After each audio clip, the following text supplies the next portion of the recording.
মহিলা তিনজন এই আমার ওয়াইফের গলার থেকে এই স্বর্ণের জিনিস ছিঁড়া নিয়ে দৌড়ে নিচে নামতেছিল। নিচে নামার পরে তারপরে এইখানে আরেকজন ভদ্রলোক ছিল, উনি দেখলো যে এই মহিলার পায়ের তলায় এই চেনটা ফালাই দিচ্ছে। বাসার মধ্যে উঠছে, উঠে বলছে যে আমরা কাজের লোক, কাজ করব আর বাসা খুঁজবো। এখন বাসা খুঁজতে যাইয়া বাসার বাড়ি উনি হয়েছে, মহিলাটা হয়েছে একা।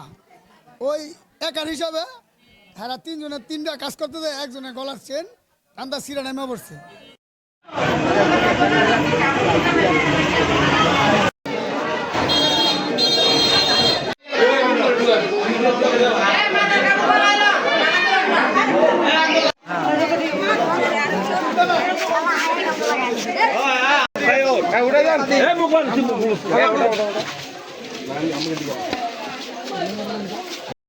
দৈনিক আজকের বাংলা .net